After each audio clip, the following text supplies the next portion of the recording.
Hello, welcome back. എന്തുണ്ട് വിശേഷം? എല്ലാവരും ഹാപ്പി അല്ലേ?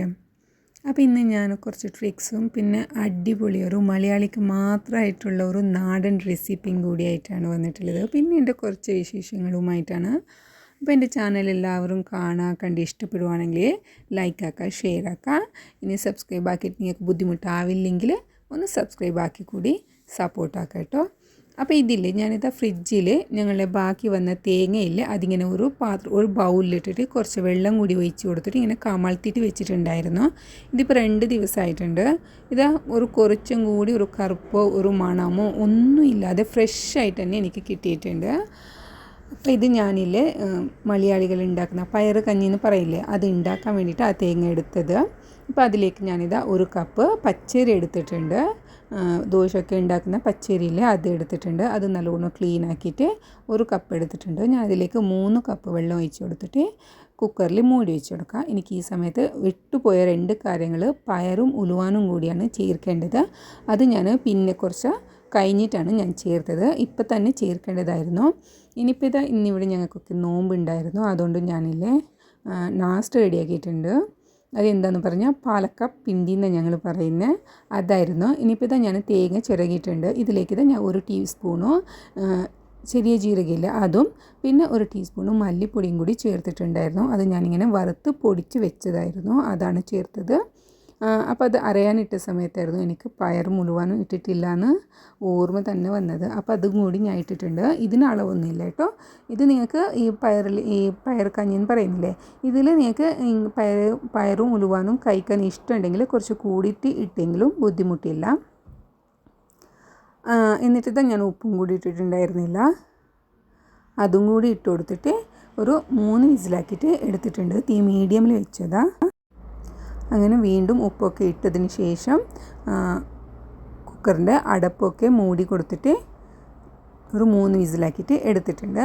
പിന്നെ ഇതില്ലേ, ഞാൻ പിറ്റേ ദിവസത്തിന് വേണ്ടിയിട്ട് ഉഴുന്ന് പരിപ്പില്ലേ അതും പച്ചരിയും കുതിർത്തിട്ട് വെച്ചിട്ടുണ്ടായിരുന്നു. ഇതിപ്പോൾ ഞാൻ 4 കപ്പ് പച്ചരി എടുത്തിട്ടുണ്ട്. പിന്നെ ഇതിലേക്ക് ഞാൻ 1 കപ്പോളം ഉഴുന്നിൻ്റെ പരിപ്പില്ല അതും കൂടി എടുത്തിട്ടുണ്ട്. പിന്നെ 1.5 കപ്പ് ചോറ് എടുത്തിട്ടുള്ളത്. ഇതാണ് ഞാൻ ഉണ്ടാക്കുന്ന ഇഡ്ഡലിയുടെ കൺസിസ്റ്റൻസി. അപ്പോൾ ഞാൻ കുറച്ച് കൂടിയിട്ടാണ് പച്ചരി എടുത്തിട്ടുള്ളത്. ഞങ്ങൾക്ക് ഇത്രയും ആവശ്യമില്ല. ഞാനൊരു 2 ദിവസത്തിനുമായി പിന്നെ എനിക്ക് വേറെ 2 റെസിപ്പി ഉണ്ടാക്കാൻ വേണ്ടിയിട്ടാണ് ഞാൻ കുറച്ച് കൂടുതൽ തന്നെ കുതിർത്തിട്ട് വെച്ചത്. അപ്പോൾ ആദ്യം ഞാൻ പരിപ്പും ചോറും ഒന്ന് മിക്സ് ആക്കിയിട്ട് അരച്ചെടുക്കുക. അത് നല്ലോണം അരഞ്ഞതിന് ശേഷം അരിയിട്ട് കൊടുത്തിട്ട് ഒരു ചെറിയ തരിപ്പ് വെച്ചിട്ടാണ് അരി അരച്ചിട്ടെടുക്കുന്നത്. അരിനെ നല്ലോണം നൈസാക്കിയിട്ട് എടുക്കുന്നില്ല. ആ സമയത്ത് കുക്കറിൽ ചോറ് വെന്ത് വന്നിട്ടുണ്ട്. ചോറും പയറും ഉലുവാനും ഇതൊക്കെ നല്ലോണം വെന്ത് വന്നിട്ടുണ്ട്. നിങ്ങൾക്ക് കാണാൻ പറ്റുമെന്ന് എനിക്ക് തോന്നുന്നുണ്ട്. അപ്പോൾ ഞാൻ ഒരു 3 വിസിൽ മീഡിയം സ്റ്റേജിൽ വെച്ചിട്ടാണ് അരച്ചെടുത്തത്. എന്നിട്ട് ഇതിലേക്ക് തേങ്ങാക്കൂട്ട് ഒഴിച്ച് കൊടുക്കുന്നുണ്ട്.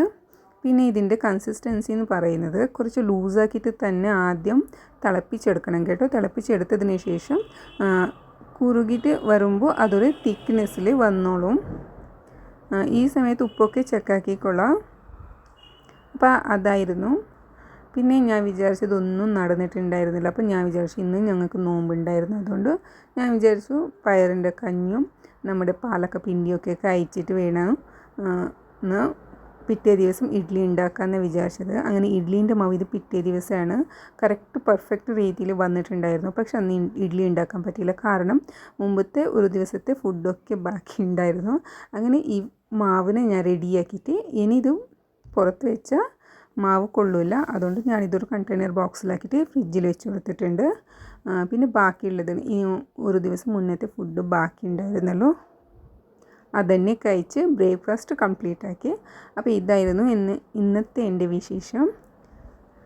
അപ്പോൾ ഇനി ഇതിൻ്റെ ബാക്കിയായിട്ട് ഞാൻ നെക്സ്റ്റ് വീഡിയോയിൽ അപ്ലോഡ് ആക്കാം. ഇഡ്ഡലി പെർഫെക്റ്റ് ആയിട്ടുണ്ടോ ഇല്ലേ എന്നിട്ട് നിങ്ങൾക്ക് കാണിച്ച് തരാം. അപ്പോൾ എൻ്റെ ചാനൽ ഇഷ്ടമാണെങ്കിൽ സബ്സ്ക്രൈബ് ആക്കി ലൈക്ക് ആക്കി ഷെയർ ആക്കാനും മറക്കല്ലേ. ഞാനിത് ഇഡ്ഡലിയുടെ മാവിന് ഒരു കണ്ടെയ്നർ ബോക്സിലാക്കി വെച്ച് കൊടുത്തിട്ട് ഫ്രിഡ്ജിൽ വെച്ച് കൊടുക്കാൻ പോവാം. അപ്പോൾ നമുക്ക് നെക്സ്റ്റ് വീഡിയോയിൽ കാണാം. അതുവരേക്കും താങ്ക് യു, ബൈ.